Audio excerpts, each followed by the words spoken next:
नमस्कार मित्रांनो, मराठी हृदयस्पर्शी कथा चॅनलमध्ये तुमचं खूप खूप स्वागत आहे. वैदेही, काहीही करून ही डेव्हलपमेंट आज झालीच पाहिजे. उद्या आपल्याला द्यायचं आहे क्लायंटला. बॉसने जरा रागातच वैदेहीला सांगितले. येस सर, आज करते मी कंप्लीट.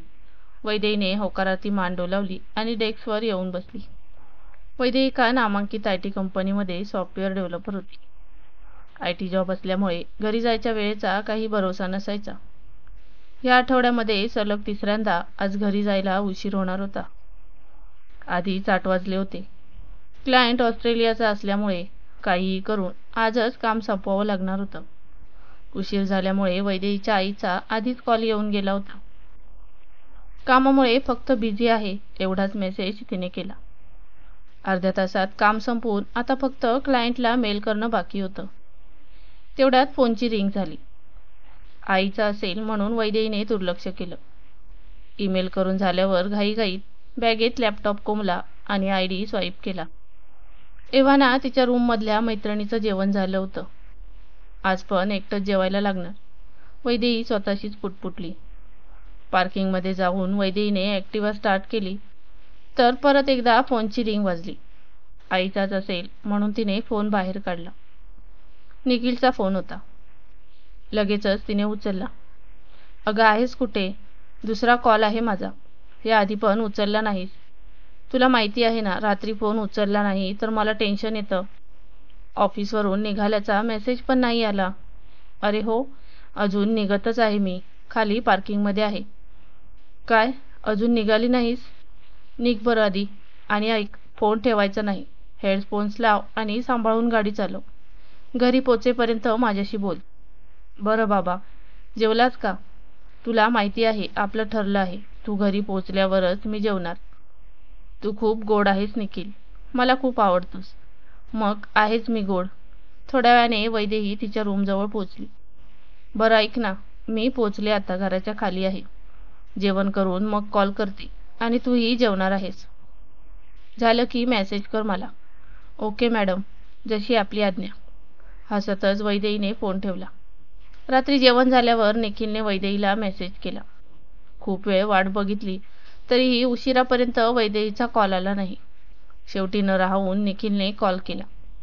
काय वैदेही मॅडम, अजून आवरलं नाही वाटतं तुमचं? तिथून वैदेहीने काहीच उत्तर दिलं नाही. हॅलो वैदेही, काय झालं?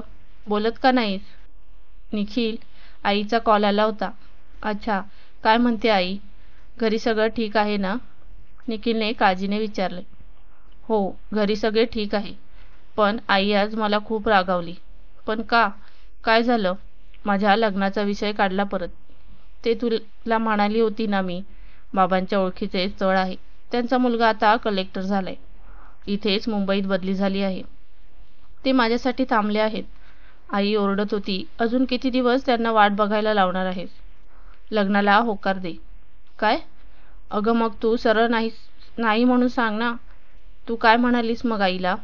ऑफकोर्स यार, मी नाहीच सांगितलं. पण बाबांना स्थळ खूप आवडलंय ते. ते म्हणतायत काहीही करून हे लग्न झालंच पाहिजे. अगं ऐक, डोंट वरी, तू सांग आपल्याबद्दल घरी. म्हणजे ते स्वतःच त्यांना नाही सांगून टाकतील. वेडा आहेस का? तू सेटल तरी आहेस का? तुझं स्वतःचं मुंबईत घर नाही. आताच तुला जॉब लागलाय. नाही म्हटलं तरी तुला अजून 2-1 वर्ष तरी लागतील जॉबमध्ये सेटल व्हायला. कसं सांगू मी घरी? मला शक्य नाही. अगं मग घरी कसं कळणार आपल्याबद्दल? माझ्या घरी सांगतो, मग आई पप्पांना घेऊन तुझ्या घरी येतो. नको, उगीचच माझे बाबा तुझ्या आई वडिलांचा अपमान करतील. मला नाही आवडणार ते.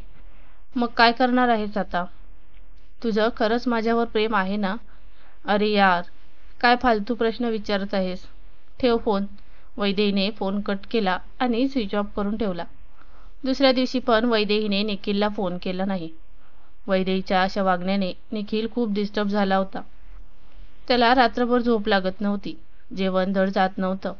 वैदेहीचं वागणं खूप बदललं होतं. तिचा फोन दिवसभर बंद असायचा. फोन उचलला तरी जास्त बोलत नव्हती. अशाच एका दिवशी वैतागून निखिलने वैदेहीच्या मैत्रिणीला फोन केला. कारण ती फोन उचलत नव्हती. हॅलो नेत्रा, मी निखिल बोलतोय. हां, बोल, काय काम आहे? नेत्राच्या अशा बोलण्याने निखिलला राग आला. पण राग आवरत तो म्हणाला, मी वैदेहीसाठी फोन केलाय.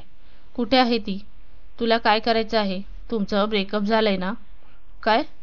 हे काय बोलतेस तू? कुणी सांगितलं तुला? अगं, मी कित्येक दिवस झाले माझा फोन पण उचलत नाहीये. ओके, हे बघ निखिल, मला काही माहिती नाही तुमच्यामध्ये काय झालंय ते. पण एवढंच माहिती आहे ती कोणत्या तरी मनन नावाच्या मुलाला भेटायला गेली. कलेक्टर आहे म्हणे तो. काय? निखिलच्या डोक्यात तिडीक गेली होती. प्रेमाची जागा आता रागाने घेतली होती. हॅलो नेत्रा, ऐक ना. तुला माहिती आहे का कुठे गेले ते दोघं? म्हणजे तिने काही सांगितलंय का कुठे भेटणार आहे असं? नाही, ॲक्च्युली कुठे भेटणार ते नाही ठाऊक, पण ती रे रोडला गेली आहे. ओके, ठीक आहे. निखिलने लागलीच बाईक काढली आणि सिंहच्या दिशेने सुसाट सुटला. वाटेतलं प्रत्येक हॉटेल, कॉफी शॉप तो चेक करत होता, पण त्यालाही दोघं कुठेच दिसले नाहीत. अचानक त्याला आठवलं, गार्डनमध्ये जाऊन बघूया. गार्डनजवळ पोहोचल्यावर तो दोघांची शोधाशोध करू लागला. बऱ्याच वेळानंतर निखिलला ते दोघे एका कोपऱ्यातील बाकावर हसताना आणि गप्पा मारताना दिसले. समोरचे दृश्य पाहून निखिलची तळपायाची आग मस्तकात गेली, पण त्याने स्वतःला आवर घातला. काहीही झालं तरी त्याला वैदेहीला कळू द्यायचं नव्हतं. निखिल एका कोपऱ्यात उभा राहून सगळं बघत होता. काही वेळाने दोघे जण निघण्यासाठी उठले. निखिल पटकन बाहेर आला आणि एका आडोशाला उभा राहून दोघांची वाट बघू लागला. थोड्याच वेळात दोघेही बाहेर आले. बाहेर आल्यावर बराच वेळ गप्पा मारत होते. मनन दिसायला स्मार्ट होता. उंचपुरा, गोरा, चेहऱ्यावर फ्रेमलेस चष्मा त्याला शोभून दिसत होता. वैदेही तर एवढ्या सहजतेने मननबरोबर गप्पा मारत होती जशी ती त्याला खूप आधीपासून ओळखते. बाहेर वैदेहीची ॲक्टिवा दिसत नव्हती, म्हणजे मनन नक्की वैदेहीला घरी सोडणार होता. आणि झालेही तसेच. दोघेही कारमध्ये बसून निघाले. निखिल तडक त्यांचा पाठलाग करू लागला. थोड्या वेळाने कार वैदेहीच्या रूमच्या खाली थांबली. वैदेही उतरली आणि मोठी स्माईल देत मननला बाय केले. जाताना वैदेहीच्या चेहऱ्यावर कमालीचा आनंद दिसत होता. निखिल हे सगळं बघून खूप दुःखी झाला होता. वैदेहीने आपला विश्वासघात केला असे त्याला वाटू लागले. आपण जिच्यावर एवढे प्रेम केले तिनेच आपल्याला धोका दिला. तो अतिशय संतापला होता. घरी येऊन त्याने पहिला वैदेहीला फोन केला. वैदेही, आज कुठे गेली होतीस? बाहेर, महत्त्वाचं काम होतं. काय काम होतं? मननला भेटायला गेली होती. पण का? तेही लपवून? मला भेटावं लागलं, बाबांच्या आग्रहाखातर. सॉरी, तुला सांगायला वेळ नाही मिळाला, आणि सांगितलं असतं तरीही तुला आवडलं नसतं. तू फसवलं आहेस मला. तुझ्यासारख्या मुली फक्त पैशांच्या मागे धावतात. तू विसरलीस ना आपल्यात त्या रात्री काय झालंय ते? लक्षात ठेव, सगळं सांगून टाकेन. निखिलने रागावून फोन कट केला. निखिलच्या बोलण्याने वैदेहीला ती रात्र आठवली. वैदेहीला 1 वर्षापूर्वीची ती संध्याकाळ स्पष्टपणे आठवत होती. त्या दिवशी कॉलेजची फेअरवेल पार्टी होती. कॉलेजच्या मुलांचं भाषण, प्रमुख पाहुण्यांचा सत्कार, ज्युनियर स्टुडंट्सकडून वेगवेगळे डान्स, गाण्याचे प्रोग्राम, सिनियर स्टुडंट्सचं आभार प्रदर्शन आणि त्यानंतर डीजेच्या तालावर धांगडधिंगा असा जंगी कार्यक्रम होता. सगळ्या मुलांनी जीन्स आणि जॅकेट आणि मुलींनी वन पीस घालून यायचं ठरलं होतं. ठरल्याप्रमाणे सगळे पार्टीमध्ये वेळेवर आले होते, फक्त वैदेही सोडून. काहीच महिन्यांपूर्वी वैदेही निखिलला हो म्हणाली होती. निखिल वैदेहीला इम्प्रेस करायचा एकही चान्स सोडत नसे. ते दोघे एकाच क्लासमध्ये शिकायला होते, म्हणून नेहमी एकत्र असायचे. अख्ख्या कॉलेजला त्यांच्याबद्दल माहीत होतं. आज निखिलने तर खास तिला मॅच होईल असं जॅकेट विकत घेतलं होतं, पण खूप वेळ झाला तरी वैदेहीचा पत्ता नव्हता. शेवटी न राहून निखिलने वैदेहीला कॉल केला.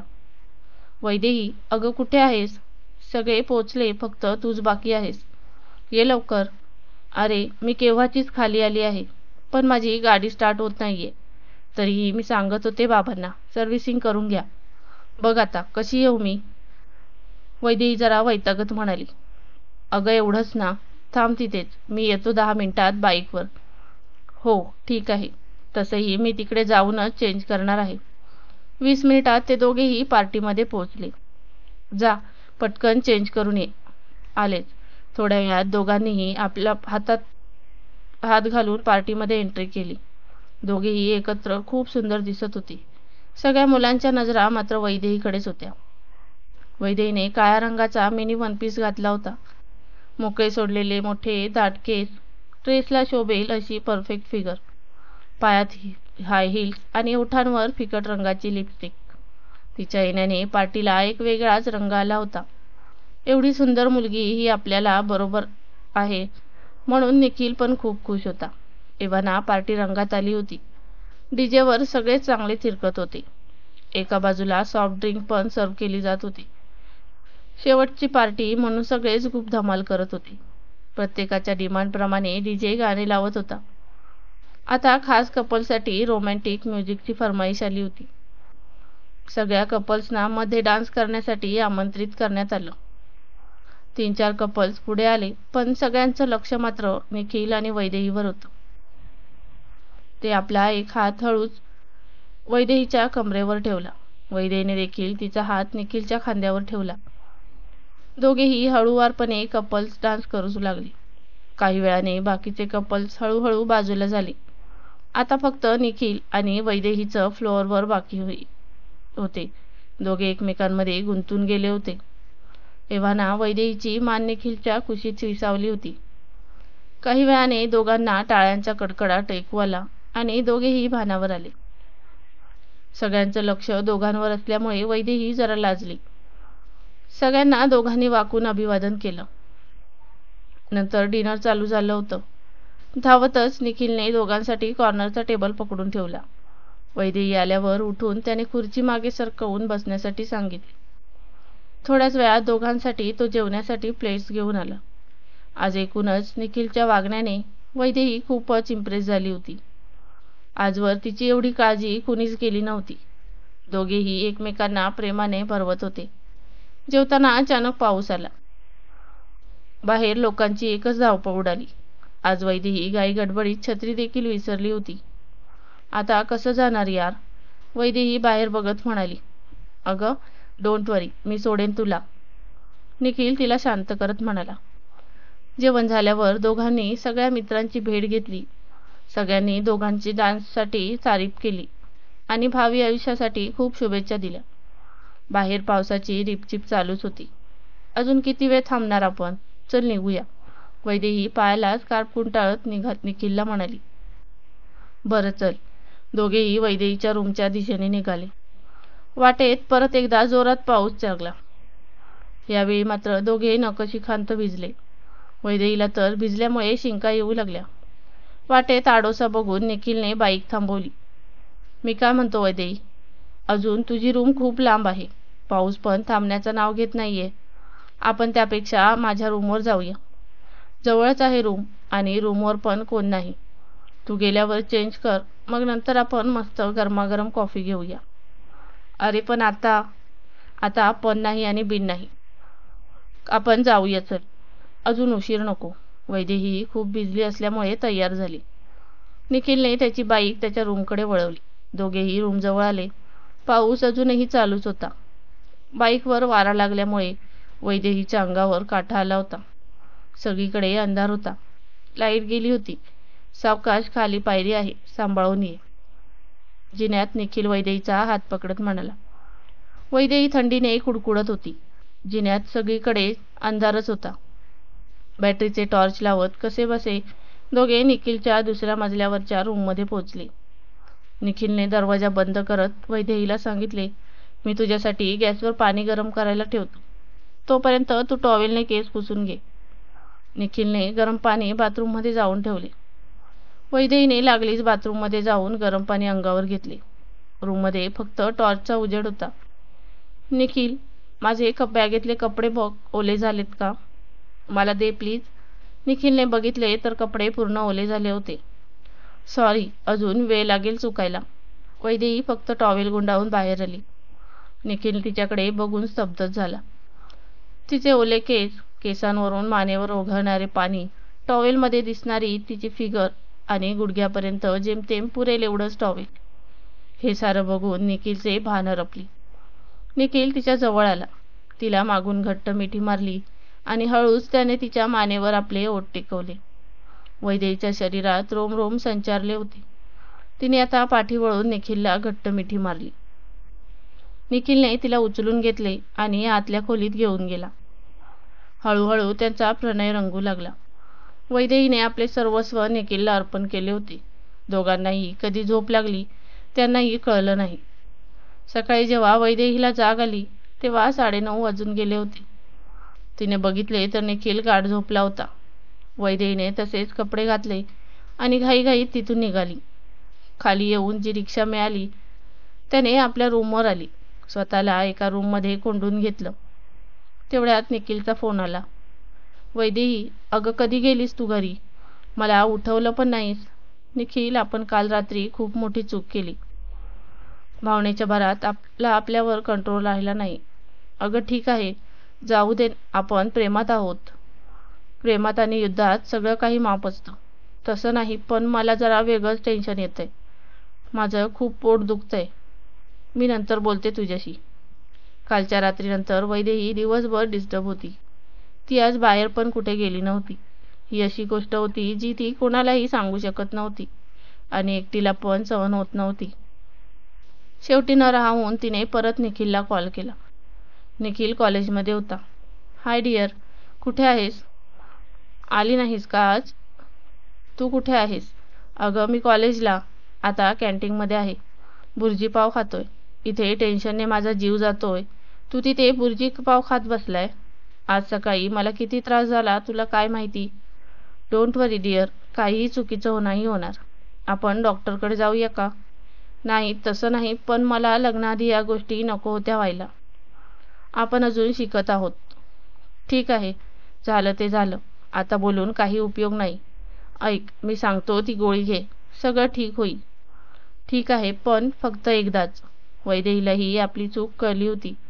आता लवकरच प्लेसमेंटसाठी कंपनी येणार होत्या. वैदेही हुशार होती. सगळ्या सेमिस्टरमध्ये तिला 60 पेक्षा जास्त मार्क्स मिळाले होते. निखिलचा मात्र शेवटच्या सेमिस्टरचा एक विषय राहिला होता. कदाचित वैदेहीमुळे त्याचं अभ्यासावरचं लक्ष उडालं होतं.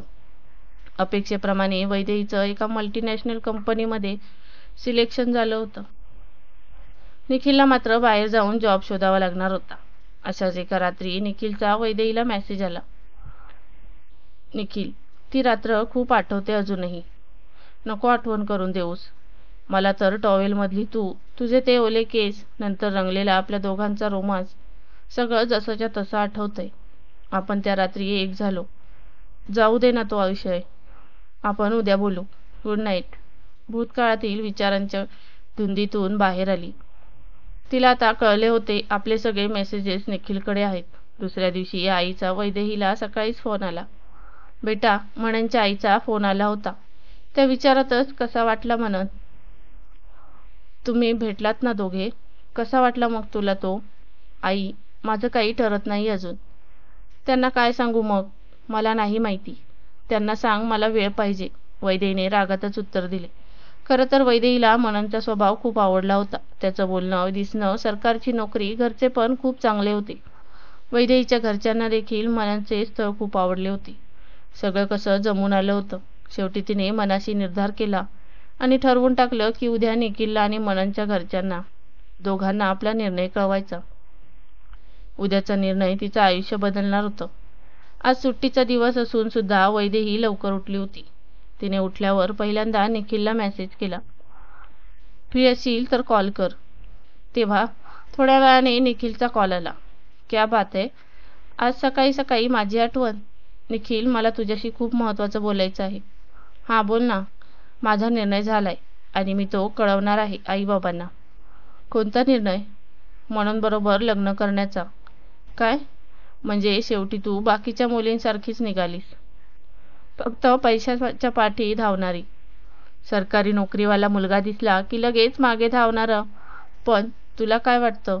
तू एवढ्या सहजासहजी मला फसवून नाही जाऊ शकत. तू मला दुःख देऊन खुश नाही राहू शकत. तू फक्त बघ आता मी काय करतो.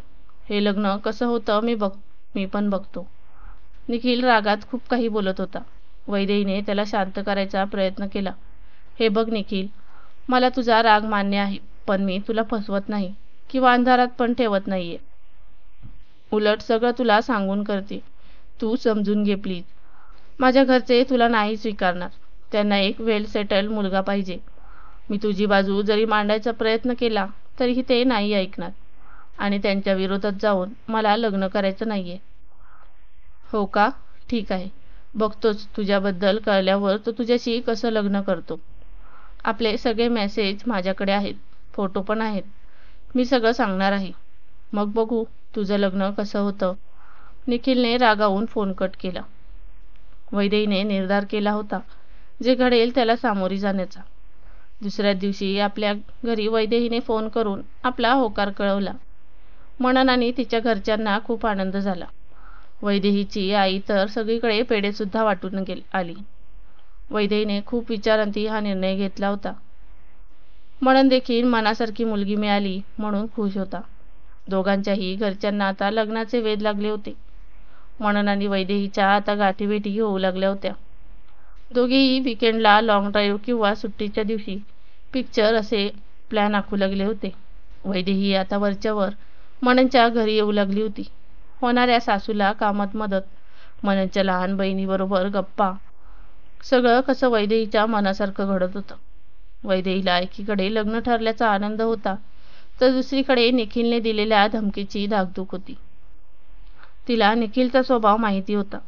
काही झाले तरी तो तिला आनंदात बघू शकणार नाही याची तिला खात्री होती. तिला अनेकदा मनात यायचं की मननला सगळे खरं खरं सांगून टाकायचं. पण परत तिला भीती वाटायची मननला या गोष्टी आवडल्या नाही तर, सगळं त्याने घरच्यांना सांगितलं तर, कदाचित ते तिच्या घरी सगळं सांगतील, जाब विचारतील. कदाचित रागाने मनन लग्नही मोडेल. आधीच आपल्या घरचे सगळे खुश आहेत. नको, त्यापेक्षा काहीही नको सांगायला. जे चालू आहे त्यात उगीचच मिठाचा खडा कशाला. एव्हाना दोघांच्याही घरच्यांनी चांगला मुहूर्त काढून लग्नाची तारीख पण काढली होती. जशी लग्नाची तारीख जवळ येत होती वैदेहीची धाकधूक वाढत होती. तिला आता अनेकदा लग्न मोडायची स्वप्न देखील पडू लागली होती. कदाचित निखिलचा तिने जास्तच धसका घेतला होता. अशाच एका दिवशी तिला अचानक मननचा फोनवरून एक मेसेज आला. कुठे आहेस? मननचा जरा आवाज रागात असल्यासारखा वाटला. का? घरीच आहे. आज एकदम सकाळी फोन? माझी आठवण? वा, क्या बात है, वैदेही लाडात म्हणाली. वैदेहीच्या आईने तिला मननला अरेतुरे करायला मनाई केली होती. मला तुला भेटायचं आहे, भेटू शकतेस? मननच्या प्रश्नाने वैदेहीला घाम फुटला. काय झालं? असं अचानक बोलवत आहात तुम्ही? सगळं ठीक आहे ना? ये तू, मग सांगतो. घरीच ये, सगळे आहेत घरी. मननने फोन कट केला. नक्कीच काहीतरी गडबड आहे. वैदेहीच्या डोक्यात असंख्य विचार घोळू लागले. घरी बोलवतो म्हणजे सगळ्यांना काही कळले तर नाही? निखिलने मननला मेसेज तर नाही दाखवले ना? वैदेहीने घाईगडबडीत सगळं आवरलं आणि मननच्या घरी पोहोचली. घरी मनन आणि त्याची बहीण दोघेच होते. आई पप्पा नाही आहे का घरी? वैदेहीने मननच्या बहिणीला विचारले. ते देवळात गेलेत, येतील तासाभरात. दादा वरती वाट बघतोय तुझी. वैदेही घाबरतच वरती गेली. हाय मनन, तुम्ही मला बोलवून घेतलं. सगळं ठीक आहे ना? वैदेहीने भीतभीतच विचारले. बस, अजून काय काय लपवलं आहेस माझ्यापासून? मनन वैदेहीकडे बघत म्हणाला. मी? काहीच नाही. असं का विचारताय? काही कळलं का तुम्हाला? म्हणजे काही चुकलं का माझं? वैदेहीचा घसा कोरडा पडला होता. तिला काहीच सुचत नव्हते. हो, कळलंय मला सगळं. तुझी मैत्रीण नेत्राकडून. वैदेहीला पुरती जाणीव झाली होती आपल्या गुपित बाहेर आल्याची. निखिलबद्दल मननला कळलं असण्याची तिला खात्री झाली होती. मनन, मी तुम्हाला सांगणार होती सगळं. कधी? लग्न झाल्यावर? हे सगळं तू आधी सांगायला हवं होतंस. वैदेहीला आता रडू कोसळणार होते. वैदेहीचा चेहरा रडवेला झाला होता. कोणत्याही क्षणी तिचा अश्रूंचा बांध फुटणार होता. तिचा असा चेहरा पाहून मनन एकदम म्हणाला. अगं, थांब थांब, अशी घाबरते काय? तुझ्या बाजूला असलेल्या बॉक्समध्ये बघ काय आहे ते. वैदेहीने घाबरतच बॉक्स उघडला आणि आत डोकावले. आतापर्यंत रोखून ठेवलेले अश्रू मात्र आता वाहू लागले. आतमध्ये लॅब्राडोर जातीचं एक छोटं गोंडस कुत्र्याचं पिल्लू बाहेर कुतूहलाने बघत होतं. त्याच्या गळ्याभोवती एक गुलाबी रंगाची रिबीन लावली होती. तिने ते पिल्लू आपल्या कुशीत घेतले आणि हळूवार हाताने त्याला गोंजारू लागली. अगं वेडे, रडतेस काय अशी? मग तुम्ही एवढं घाबरवलं का मला? किती टेन्शनमध्ये होती मी इथे येताना. म्हणून मोठ्याने हसू लागला. अगं वेडे, मला तुला काहीतरी सरप्राईज द्यायचं होतं. मला सुचत नव्हतं, म्हणून मग मी तुझ्या आईकडून तुझ्या मैत्रिणीचा नंबर घेतला आणि विचारलं तर तिने मला सांगितले की तुला छोटे पप्पी खूप आवडतात. म्हणून मग या छोट्या मित्राला आणलं. थोडी तुझी गंमत करायची होती, म्हणून जरा सिरियस होऊन तुझ्याशी फोनवर बोललो. सॉरी बाबा, आता यापुढे अशी गंमत परत नाही करणार. म्हणून खरंच खूप छान सरप्राईज दिलं तुम्ही मला. खरंच खूप थँक्यू. तुमची गिफ्टची चॉईस खरंच खूप छान आहे. I just love doggies. बरं, आता हसा बघू तुम्ही. असा रडका चेहरा त्या डॉगीला आवडत नाही हा. वैदेही गालातल्या गालात खुदकन हसली. आजच्या सरप्राईजने वैदेही खूप आनंदात होती.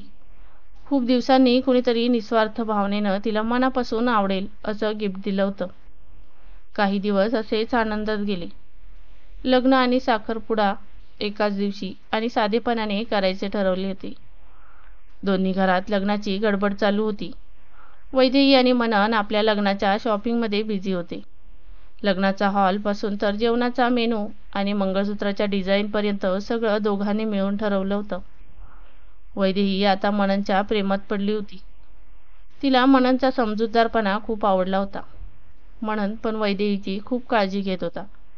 तिच्या आवडीप्रमाणे सगळे करत होता. लग्न आता 3 दिवसांवर येऊन ठेपले होते. वैदेहीच्या मनात धाकधूक वाढली होती. तिला सारखं राहून राहून वाटत होतं की निखिल नक्की आपल्या आनंदात मिठाचा खडा टाकायचा प्रयत्न करणार. ती सारखी देवाकडे एकच प्रार्थना करत होती की काहीही कर, पण हे लग्न सुखरूप पार पडू दे. हे 3 दिवस तिला खूप अवघड जात होते आणि शेवटी लग्नाचा दिवस येऊन ठेपला. या 3 दिवसात निखिलकडून काहीही हालचाल झाली नव्हती. वैदेहीला या गोष्टीचे आश्चर्य देखील वाटत होते आणि भीती देखील. निखिल आज लग्नात नक्की विघ्न आणेल असे तिला वाटत होते. तिने बाप्पापुढे हात जोडले आणि लग्न सुखरूप पार पडू दे म्हणून मागणी मागितली. मंडपात सनईचे सूर वाजत होते. सगळीकडे पाहुण्यांची गर्दी आणि घरच्यांची धावपळ सुरू होती. मनन कलेक्टर असल्यामुळे राजकारणामध्ये असणारे अनेक मोठे मान्यवर सोहळ्याला उपस्थित होते. सकाळी दोघांचा साखरपुडा हसत खेळत पार पडला होता. दोघांनाही हळद लावणं चालू झालं होतं. चेहऱ्यावर हसू दाखविणारी वैदेही आतून मात्र खूपच घाबरलेली होती. लग्नात एवढ्या मंडळींसमोर आपली शोभा नको म्हणून देवाला विनवणी करत होती. थोड्याच वेळात लग्नाच्या विधीला सुरुवात झाली. आता दोघेही हार घालायला स्टेजवर उभे राहिले होते. गुरुजी मंत्र उच्चारण करत होते. अक्षतांचा त्यांच्यावर वर्षाव होत होता. वैदेहीने सहजच आजूबाजूला बघितले. हॉलमध्ये खूप गर्दी झाली होती. नजर जाईल तिथपर्यंत लोक दिसत होते. एवढ्यात वैदेहीची नजर एका कोपऱ्यात गेली आणि तिची पायाखालची जमीनच सरकली. निखिल, वैदेही पुटपुटली. तिला घाम फुटायला लागला. पाय लटपटायला लागले. तिने हळूच मान वर करून बघितले तर मनन शांत चित्ताने उभा होता. गुरुजींचे मंत्रोच्चार चालू होते. लोक अक्षता टाकत होते. वैदेहीची आई तुळशीला पाणी घालत होती, पण तिला चाहूल लागली होती येणाऱ्या विघ्नाची. एवढ्यात गुरुजी म्हणाले, शुभमंगल सावधान, आणि बाहेर फटाके फुटू लागले. जोरजोराने ढोल ताशे वाजू लागले. म्हणून आता वैदेहीने त्याला हार घालायची वाट बघू लागला, पण वैदेहीचं लक्ष दुसरीकडेच होतं. तेवढ्यात नेत्राने वैदेहीला जोरात चिमटा काढला. अगं, हार घाल ना, काय करतेस? वैदेही भानावर आली. तिने मननला हार घातला. सगळीकडे टाळ्यांचा कडकडाट झाला. सूनमुख, कन्यादान, 7 फेरे सगळं यथावकाश पार पडले. लग्नाचे विधी विनाविघ्न पार पडले. वैदेहीचा चेहरा मात्र पडला होता. निखिल दिसल्यापासून तिचं लक्षच उडालं होतं. हसऱ्या चेहऱ्यावर आता चिंता दिसू लागली होती. मननला देखील ते जाणवलं. त्याने विचारले देखील, तब्येत बरी नाही का? वैदेही हसूनच म्हणाली, काही नाही, फक्त दमायला झालंय. वैदेही इकडे तिकडे निखिलला शोधू लागली, पण तो कुठेच दिसत नव्हता. वैदेहीने सुटकेचा निश्वास टाकला. तेव्हा लोकांची जेवणं झाली होती. नवविवाहित जोडप्याला शुभेच्छा आणि भेटवस्तू द्यायला लोकांची रांग लागली होती. अनेक मंत्री, आमदार, IAS ऑफिसर मोठमोठे फुलांचे गुच्छ घेऊन उभे होते. वैदेहीला आता हायसे वाटत होते. तेवढ्यात स्टेजवर निखिलची एंट्री झाली. एका हातात फुलांचा गुच्छ आणि दुसऱ्या हातात एक छोटंसं गिफ्ट. सुंदर पेपरमध्ये गिफ्ट गुंडाळलेलं. तुम्हाला दोघांना लग्नाच्या खूप शुभेच्छा. निखिल फुलांचा गुच्छ आणि छोटंसं गिफ्ट पुढे करत म्हणाला. वैदेही निखिलला बघून थबकली होती. तिला काय बोलावे ते सुचतच नव्हते. अगं, गिफ्ट तरी घे वैदेही, मनन वैदेहीकडे बघत म्हणाला. थँक्यू. वैदेहीने निखिलकडे न बघताच गिफ्ट स्वीकारलं. निखिलने त्यांच्याबरोबर एक सेल्फी काढला आणि निघून गेला. निखिल जरी निघून गेला असला तरी त्याने गिफ्ट म्हणून नक्की काय पाठवले याचा ती विचार करत होती. आतून अनेक वाईट विचार तिच्या मनात घोळत होते. त्याने आपले फोटो तर नसतील पाठवले ना गिफ्ट म्हणून? वैदेहीच्या डोक्यात विचार चमकून गेला. काहीही करून ते गिफ्ट मननच्या हातात नको पडायला. रिसेप्शन समारंभ आठवला होता. मननने त्यांना मिळालेले सगळे गिफ्ट गाडीत ठेवायला सांगितले होते. लोकांचे जेवण होत 9 वाजले होते. लग्नामध्ये निखिलच्या एंट्रीनंतर वैदेहीची खूप चलबिचल होत होती. त्याने दिलेल्या गिफ्टमध्ये नक्की काय असेल याचं खूप मोठं दडपण तिला आलं होतं. सुरुवातीलाच सगळे वाद नकोत म्हणून ती देवाला विनवत होती. वैदेहीची आता विदाई होत होती. वैदेहीचे आई बाबा तर खूपच रडत होते. तिच्या बाबांचा तिच्यावर खूप जीव होता. सगळे नातेवाईक, मित्रमंडळी सगळ्यांची ती खूप लाडकी होती. वैदेहीची पण रडून रडून हालत खराब झाली होती. वातावरण खूप भावूक झाले होते. मनने तिच्या आई बाबांना धीर दिला आणि तिची नेहमीच काळजी घेण्याचे वचन दिले. सर्वांचा निरोप घेत मनन आणि वैदेही त्यांच्या कारमध्ये बसले. थोड्या वेळाने ते मननच्या घरी पोहोचले. तिथे त्यांचे भव्य स्वागत झाले. मननच्या घराला पूर्ण रोषणाई केली होती. घरासमोर भव्य रांगोळी काढली होती. त्यांची गाडी घरासमोर येताच सर्व बाहेर अंगणात आले. मननच्या आईने आणि बहिणीने दोघांना ओवाळले. वैदेही माप ओलांडून घरात आली. आज ती देशमुख घराण्याची सून झाली होती. मननचा भव्य बंगला होता. घरची परिस्थिती चांगली होती. घरात नोकर चाकर देखील खूप होते. वैदेही सगळे पहिल्यांदाच अनुभवत होती. सगळं आवरत रात्रीचे 12 वाजले होते.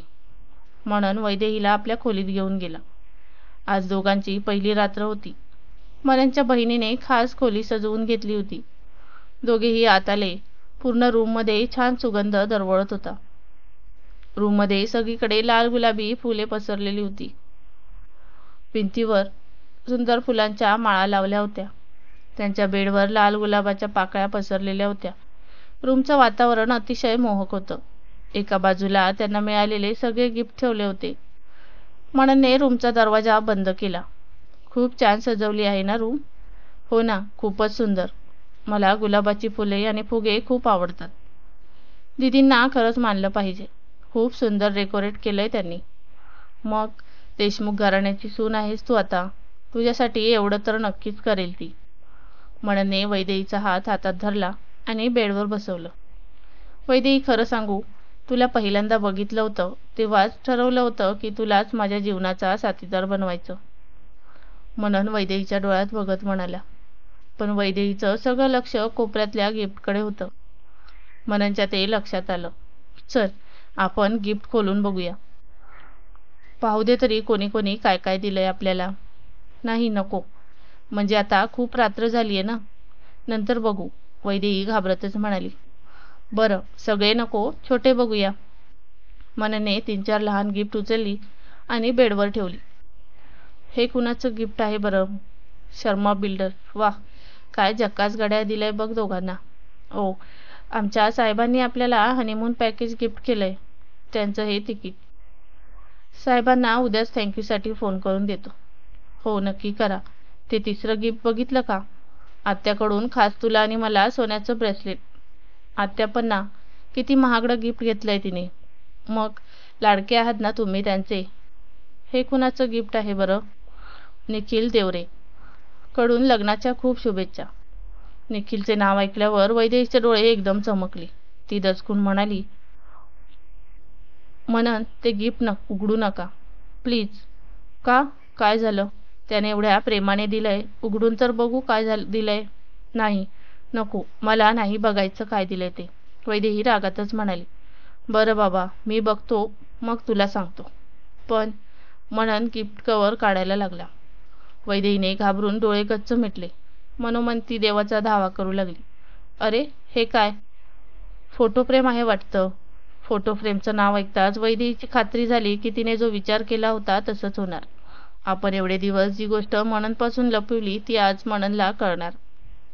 फ्रेम पालती करून बॉक्समध्ये ठेवली होती. अरे, याच्यात बहुतेक फोटो पण लावले आहेत. बघू वर काय काय आहे.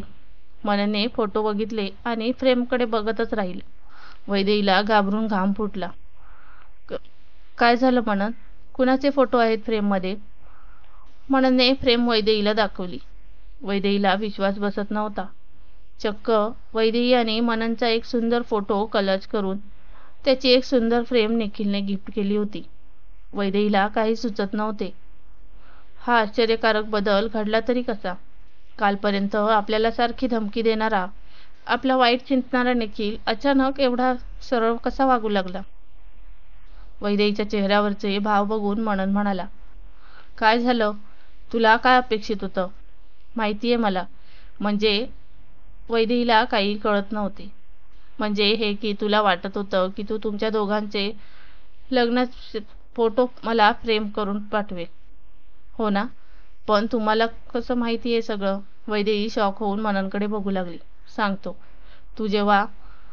तुला जेव्हा निखिलने धमकी दिली त्याच रात्री मला त्याने तुमचे सगळे मेसेज आणि फोटो देखील ईमेल केले होते. काय? म्हणजे तुम्हाला सगळं माहिती होतं? वैदेहीला हे कधीच अपेक्षित नव्हतं. हो, त्याने मला सगळं सांगितलं की कसे तुम्ही कॉलेजच्या पार्टीनंतर त्याच्या घरी गेलात. मग तुमच्यामध्ये नको तितकी जवळीक निर्माण झाली आणि तू कसं त्याला सर्वस्व देऊन बसलीस. त्याने मला धमकी देखील दिली की जर मी तुझ्याशी लग्न केलं तर हे सगळे फोटो तो सोशल मीडियावर व्हायरल करेल. प्रामाणिकपणे सांगायचं झालं तर मला खरंच खूप राग आला होता तुझा. पण नंतर जेव्हा मी शांतपणे विचार केला तेव्हा कळलं की झालं त्यात तुझी चूक नाहीये. खरं तर चूक त्याची पण नव्हती. पण म्हणून त्याने तुला त्रास द्यावा, तुला ब्लॅकमेल करावं हे काय बरोबर नव्हतं. मी लगेच दुसऱ्या दिवशी माझे मित्र ACP राणेंना कॉल केला आणि घडलेला प्रकार सांगितला. त्यांनी सांगितल्याप्रमाणे निखिलने पाठवलेले मेसेज आणि फोटो मी त्यांना पाठवले. त्यांनी लागलीच त्याच्यावर गुन्हा दाखल करून त्याला अटक केली. पोलिसांच्या ताब्यात गेल्यावर मात्र तो घाबरला आणि त्याने चूक कबूल केली. नंतर माझी देखील माफी मागितली. तुझ्या प्रेमापोटी त्याने हे सगळं केलं होतं म्हणून त्याला मी माफ करायचं ठरवलं आणि माझी तक्रार मागे घेतली. बाहेर आल्यावर निखिल खूपच खजील झाला होता.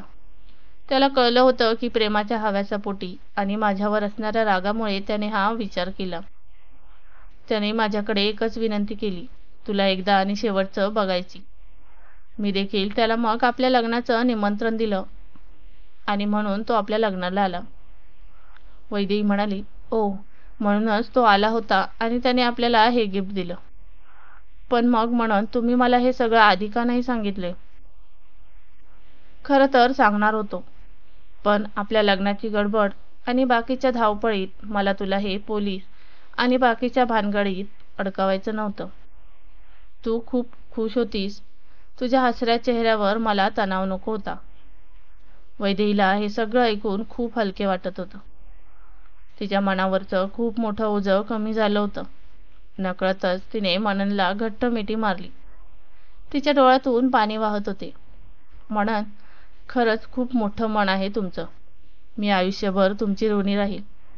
वैदेहीच्या डोळ्यात मननविषयीचे प्रेम स्पष्टपणे दिसत होते. वैदेही, मी जे काही केलं ते फक्त तुमच्यावरच्या प्रेमामुळेच. मनन, आय लव्ह यू. माझ्यावर विश्वास ठेवा. माझं फक्त तुमच्यावरच प्रेम आहे. Vaidehi, I love you too. खरंच हे सांगायची गरज नाहीये. I trust you.